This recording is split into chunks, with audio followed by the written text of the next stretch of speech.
compartilhar com vocês um texto bíblico que está no Evangelho de Lucas. Evangelho de Lucas, capítulo 14. E quero convidar você para abrir novamente a sua Bíblia, mas agora no Novo Testamento. Evangelho de Lucas, capítulo 14. E nós vamos fazer a leitura do verso 25 até o verso 33. Lucas, capítulo 14, verso 25 até o verso 33. Diz assim a palavra do nosso Deus: Grandes multidões o acompanhavam, e ele, voltando-se, lhes disse: Se alguém vem a mim e não aborrece a seu pai, mãe, e mulher e filhos, irmãos e irmãs, e ainda a sua própria vida, não pode ser meu discípulo. E qualquer que não tomar sua cruz e vier após mim, não pode ser meu discípulo. Pois qual de vós, pretendendo construir uma torre, não se assenta primeiro para calcular a despesa e verificar se tem os meios para concluir? Para não suceder que, tendo lançado os alicerces e não podendo acabar, todos os que a virem zombem dele, dizendo: Este homem começou a construir e não pôde acabar. Verso 31. Ou qual é o rei que, indo para combater outro rei, não se assenta primeiro para calcular se com 10.000 homens poderá enfrentar o que vem contra ele com 20.000? Caso contrário, e estando o outro ainda longe, envia-lhe uma embaixada pedindo condições de paz. Assim, pois, todo aquele que dentre vós não renuncia a tudo quanto tem, não pode ser meu discípulo. Eu gostaria de fazer mais uma oração. Senhor, quando nós lemos a Tua palavra, somos confrontados por ela. E sabemos que este confronto, Pai, é uma exortação que impulsiona a nossa vida numa maneira de viver segundo os Teus propósitos e segundo o Teu chamado para a nossa vida. Que o Teu Santo Espírito nos ilumine na compreensão do texto que foi lido. Em nome de Jesus. Amém. Amém. Nós estamos no mês de maio e eu tenho falado muito sobre a importância da família. E está aqui um texto onde Jesus usa uma expressão de exemplo, uma figura de linguagem para se referir a segui-lo. Qualquer que venha a mim, mas não aborrece seu pai, sua mãe, mulher, filhos, irmãos, irmãs, e ainda a sua própria vida, não pode ser meu discípulo. Muitos, ao lerem apressadamente esse texto, podem correr o risco de entender que Jesus está menosprezando a importância da família, ou até mesmo negligenciando leis do Antigo Testamento que são extremamente importantes, como o 5º mandamento: honra o teu pai e a tua mãe para que te viva bem sobre a terra. Não, Jesus não está desmerecendo os relacionamentos familiares. Ele está dando um exemplo de importância para segui-lo. Em outras palavras, Jesus está cercado por pessoas que viram os seus sinais, viram os seus milagres, ouviram as suas palavras, se encantaram com elas. E essas pessoas, então, começam a seguir Jesus. E aí Jesus se volta para a multidão e, como se resumisse, se eu pudesse resumir tudo isso que Jesus acabou de dizer, ele falou parafraseando: vocês querem me seguir? Vocês querem vir a mim? Pensem bem. Pense bem. Para ser meu discípulo é preciso ponderar. Não pode ser de qualquer jeito. O versículo de número 25 aponta para essa grande multidão que acompanhava Jesus. Preste atenção que o evangelista Lucas não usa a expressão segui-lo. Não usa a expressão de que a grande multidão o seguia, mas acompanhava Jesus. E essa é uma grande diferença. Porque quando Jesus, no verso 26, diz, se alguém vem a mim, Jesus não fazia pessoas que acompanhavam de longe. Jesus não faz simpatizantes. Jesus não está atrás de pessoas que vão aderir a determinados tipos de comportamento dele, ou aderir a determinados tipos de benefícios que ele pode oferecer, como a cura, um milagre. Não, Jesus não faz adesão, Jesus não faz simpatizantes. O que Jesus faz? Jesus faz discípulos. E é por isso que esse texto é tão importante para nós, como discípulos de Jesus. Porque seguir a Cristo me faz ponderar com atenção. Jesus conta duas histórias, duas pequenas parábolas, que também o leitor apressado pode ter a impressão que Jesus mudou de assunto, que Jesus está falando de outra coisa. A partir do verso 28, ele fala de um homem que está construindo uma torre. E a partir do verso 31, ele fala de um rei que irá combater outro rei com homens, exércitos.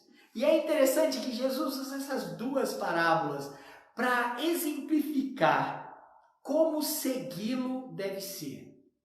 Como a pessoa que deve seguir a Jesus precisa observar na sua vida o que isso significa. Essas duas parábolas, essas duas pequenas parábolas, Jesus usa para mostrar que o discipulado tem envolvimento.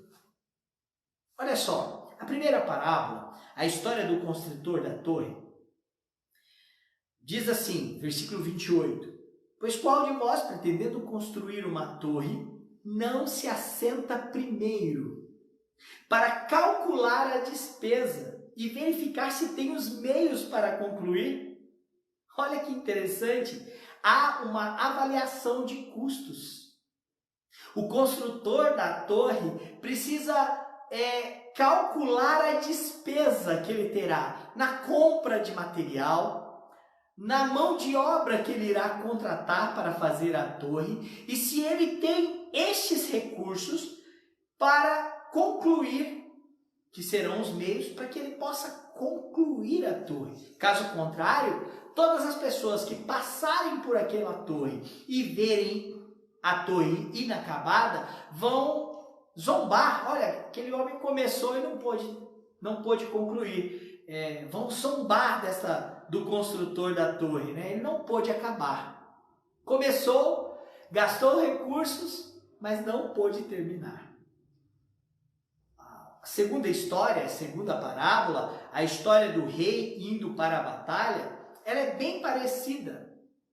Porque ela vai dizer assim, verso 31, ou qual é o rei que indo para combater outro rei, o que era muito comum no mundo antigo, não se assenta primeiro para calcular se com 10.000 homens poderá enfrentar o que vem contra ele com 20.000. Olha, aqui é uma avaliação de condições. Ele tem 10.000 homens e ele avalia se ele pode enfrentar um inimigo que tem mais homens do que ele. Se ele tem condições estratégicas, bélicas. Caso contrário, ele estaria já no campo de batalha e deveria enviar uma embaixada pedindo condições de paz e de rendimento. Ou seja, há uma avaliação das condições para que este rei se envolva numa guerra. Repare bem, Jesus usa duas expressões a mesma expressão para as duas parábolas. A expressão não se assenta primeiro para calcular. Ele usa tanto para o homem que vai construir a torre, como ele também usa para o rei que vai enfrentar outro exército. Não se assenta primeiro para calcular. O que isso significa? que seguir a Cristo envolve grande investimento e perseverança e deve ser ponderado com cuidado. Em outras palavras, pense bem. Pense bem. É preciso avaliar o que significa seguir Jesus. Não significa ser um simpatizante, porque envolverá toda a sua vida, envolverá tudo o que você é, envolverá os seus planos, envolverá o seu casamento, os seus filhos, o seu trabalho, envolverá todos os seus recursos, toda a sua disposição para a glória dele. E olha, não se engane, Jesus está afirmando exatamente isso. Tanto a história do construtor, que precisa avaliar custos, quanto a história do rei, que precisa avaliar condições, mostram a importância de se seguir Jesus, de ser discípulo dele. Seguir a Cristo envolve grande investimento, perseverança e deve ser avaliado com cuidado. Quem não se assenta primeiro para calcular? Sabe o que isso significa? Que seguir a Cristo não pode ser algo impensado para a sua vida. Não pode ser algo que não tem peso, não tem valor, não tem ponderação, não tem avaliação profunda e grande temor. Por isso, fé em Jesus sem compromisso não gera discipulado. Eu preciso que você entenda isso. Porque neste texto, Jesus está cercado por uma multidão que, conforme o versículo 25, o acompanha. O acompanha.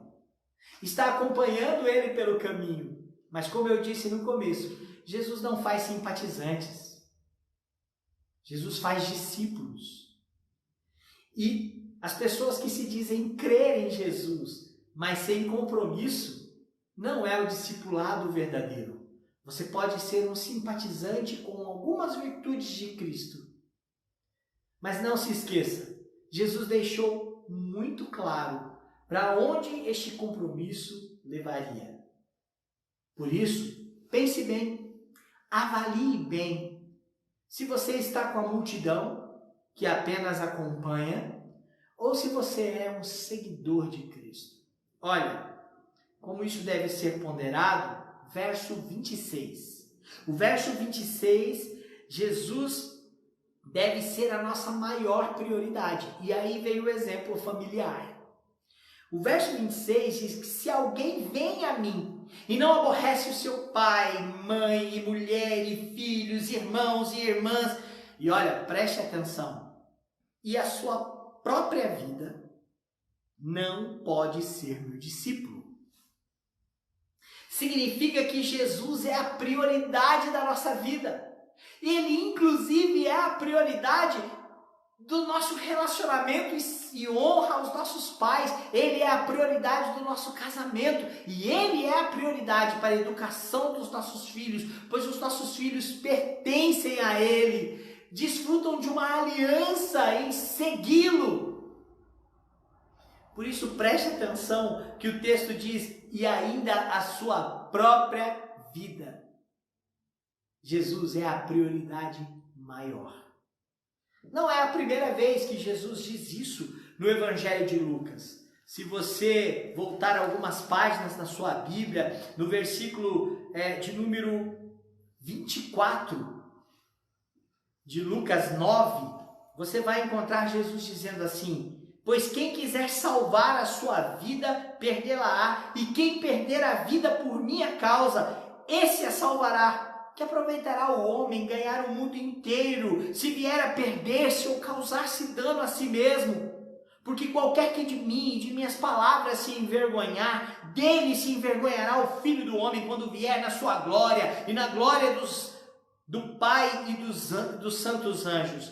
Verdadeiramente vos digo, alguns há que aqui se encontram que de maneira nenhuma passarão pela morte até que vejam o reino de Deus. Jesus está falando que ele é a prioridade de quem o segue.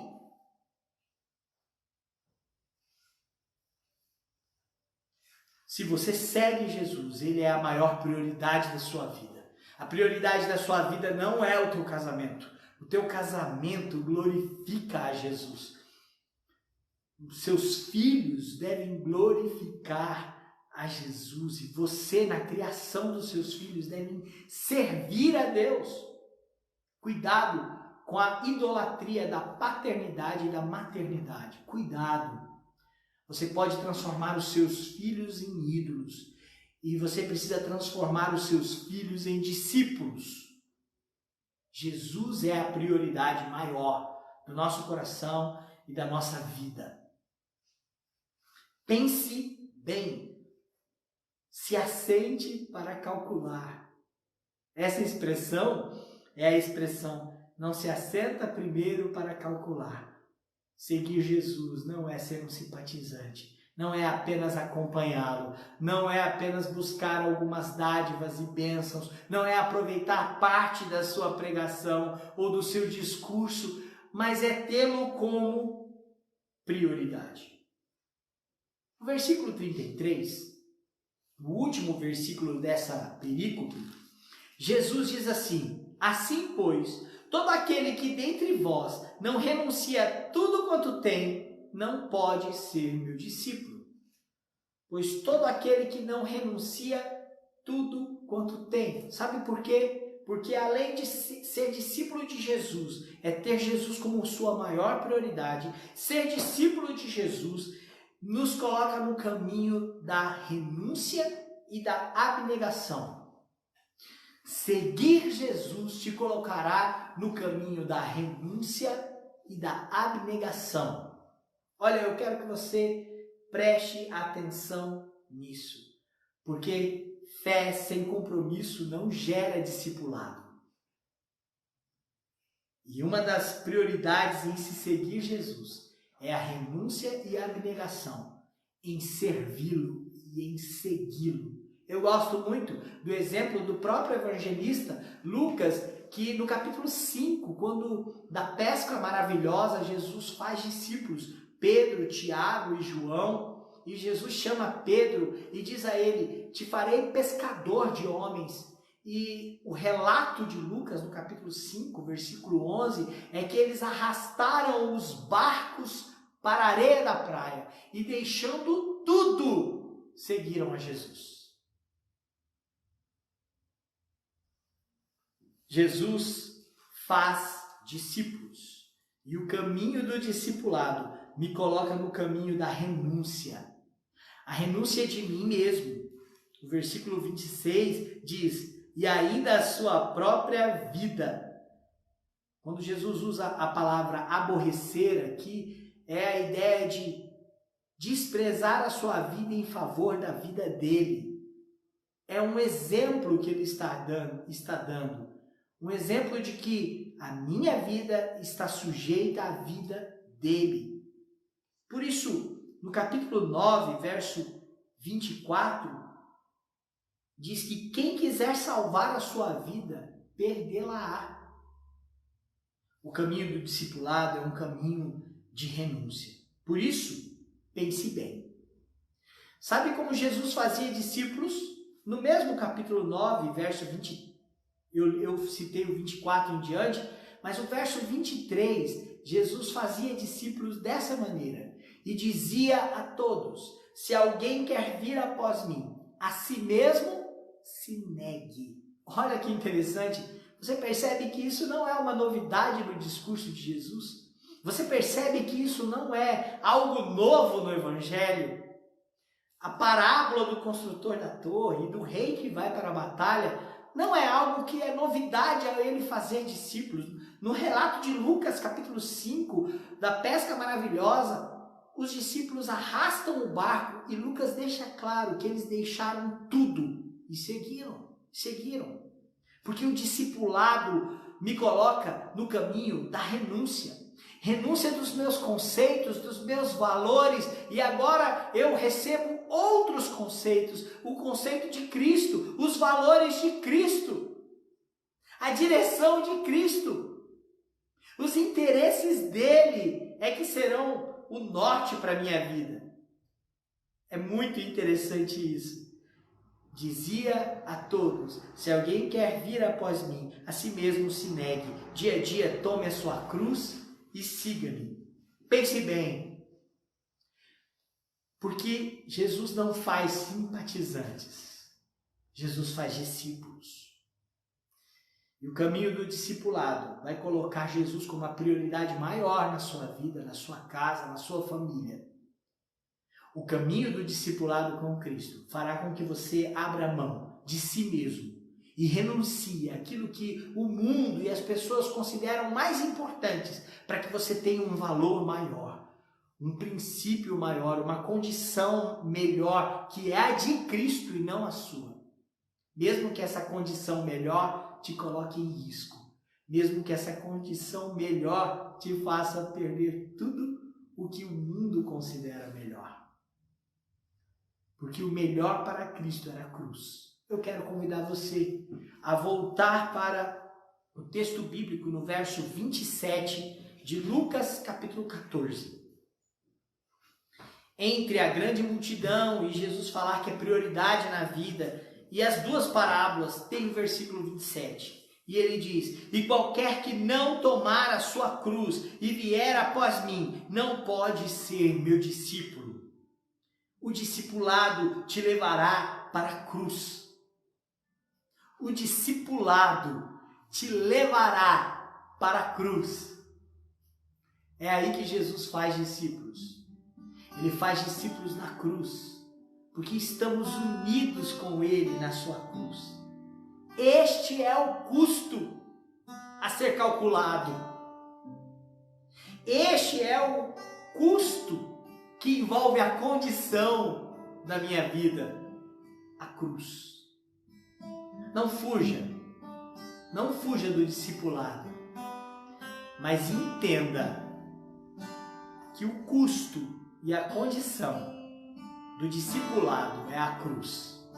Você sabe o que acontece na cruz? Na cruz acontece morte. No discipulado, meu irmão e minha irmã, nós precisamos morrer para o pecado. No discipulado, nós estamos unidos com Cristo na cruz para morrer para o pecado e vivermos para Deus. Por isso, siga Jesus, esteja unido com Ele, saiba do custo. Seguir Jesus te colocará ao caminho da cruz. Não é o caminho mais fácil, também não é o caminho mais rápido, mas é o melhor caminho. Eu quero ler com você Romanos capítulo 6, que diz assim: que diremos, pois? Permaneceremos no pecado para que seja a graça de Deus mais abundante em nós? De modo nenhum. Como viveremos ainda no pecado, nós que para ele morremos? Ou porventura ignorais que todos nós que fomos batizados em Cristo Jesus, fomos batizados na sua morte? Fomos, pois, sepultados com ele na morte pelo batismo, para que, como Cristo foi ressuscitado dentre os mortos pela glória do Pai, assim também andemos nós em novidade de vida. Porque se fomos unidos com ele na semelhança de sua morte, certamente seremos também na semelhança da sua ressurreição. Versículo 6 de Romanos 6. Sabendo isso, que foi crucificado com ele, olha que coisa poderosa, que foi crucificado com ele, o nosso velho homem, para que o corpo do pecado seja destruído, e não sirvamos ao pecado como escravos, porquanto quem morreu está justificado do pecado. Ora, se já morremos com Cristo, cremos que também com ele viveremos, sabedores de que, havendo Cristo ressuscitado dentre os mortos, já não morre, a morte já não tem domínio sobre ele, pois quanto a ter morrido de uma vez para sempre, morreu para o pecado, mas quanto a viver, vive para Deus. Assim também vós, considerai-vos mortos para o pecado, mas vivos para Deus em Cristo Jesus. O caminho do discipulado te levará para a cruz. E na cruz, a morte. Na cruz, os nossos pecados estão cravados e nós morremos para Ele. Mas também na cruz há uma união com Cristo para vivermos em novidade de vida, porque morremos para o pecado. Este é o caminho do discipulado. Este é o custo que Cristo pagou por nós. E é assim que Ele nos chama. Esta é a condição que Ele venceu por nós. E é assim que Ele nos chama. Ele nos chama para o discipulado. Seja discípulo de Jesus. Ei pessoal, quer continuar assistindo os nossos vídeos? Clique aqui e você vai ter acesso em outros vídeos. Mas também se inscreva no nosso canal, tá bom? Acione o sininho e compartilhe com outras pessoas.